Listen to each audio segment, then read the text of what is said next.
নমস্কার বন্ধুরা, স্বাগত আমাদের চ্যানেলে। আজকে আমি আপনাদের লালগড়ের জাগ্রত ভবতারিণী মন্দিরের অজানা কাহিনী সেই বিষয়ে তথ্যাবলী প্রদান করব। সম্পূর্ণ তথ্যটি সংগ্রহ করা আপনাদের কাছে অনুরোধ, ভিডিওটি আপনারা সম্পূর্ণ দেখুন। প্রায় 200 বছরের প্রাচীন পঞ্চমুণ্ডির আসনের ওপর রয়েছে লালগড়ের দেবী ভবতারিণীর মন্দির। ঐতিহ্যের এই মন্দিরে দীপান্বিতা কালী পুজোয় ষোড়শ উপাচারে দেবীর বিশেষ আরাধনা করা হয়।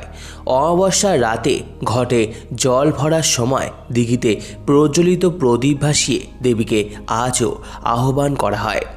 নৈবেদ্যে দেওয়া হয় ফল, মিষ্টি, লুচি ও নিরামিষ তরকারি।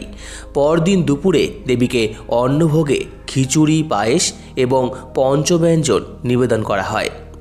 জনশ্রুতি রয়েছে 200 বছর আগে লালগড়ের ওই পঞ্চমুণ্ডি আসনে ভৈরবরূপা কালীর প্রথম আরাধনা শুরু করেছিলেন লালগড়ের তৎকালীন রাজা গঙ্গানারায়ণ সাহস রায়।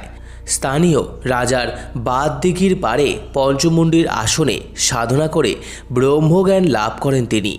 আমৃত্যু সেখানে কালী পুজো করে গিয়েছিলেন গঙ্গানারায়ণ। তার রোপণ করা একটি প্রাচীন হর্তকী গাছ এখনও সেখানে রয়েছে।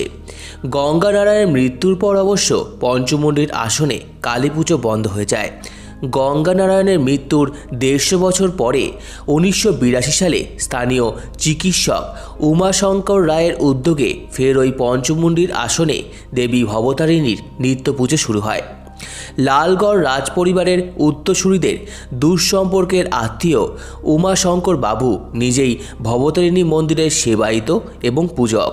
1982 সালে মাটির মন্দিরে অধিষ্ঠিত দেবী ভবতারিণীর প্রতিমাটিও ছিল মাটির। বছর দশেক আগে 2006 সালে বা 1413 বঙ্গাব্দের চৈত্র মাসের 4 তারিখে স্থায়ী মন্দির তৈরি করে সিমেন্টের দেবী মূর্তি প্রতিষ্ঠা করা হয়েছে। সিমেন্টের প্রতিমা তৈরি করেছেন আনন্দপুরের শিল্পী সমর রায়। শোনা যায় প্রতিমাটি তৈরির সময় প্রায় 3 মাস সমরবাবু কোনো আমিষ খাবার স্পর্শ করেনি।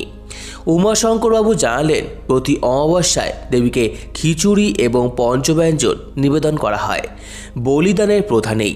চৈত্র মাসের অমাবস্যায় প্রতিষ্ঠা বার্ষিকীর রাতে ও কার্তিক মাসের অমাবস্যায় দীপান্বিতা কালী পুজোয় ষোড়শ উপচারে দেবীর বিশেষ পুজো অনুষ্ঠিত হয়। এলাকার অন্যতম দর্শনীয় এই প্রাচীন জায়গাটি দেখার জন্য দূর দূরান্ত থেকে বহু ভক্তগণ এখানে আসেন। তো আমার এই ভিডিওটি ভালো লেগে থাকলে অবশ্যই লাইক করুন, আমাদের চ্যানেলকে সাবস্ক্রাইব করুন, শেয়ার করুন, কমেন্ট করুন এবং ধন্যবাদ।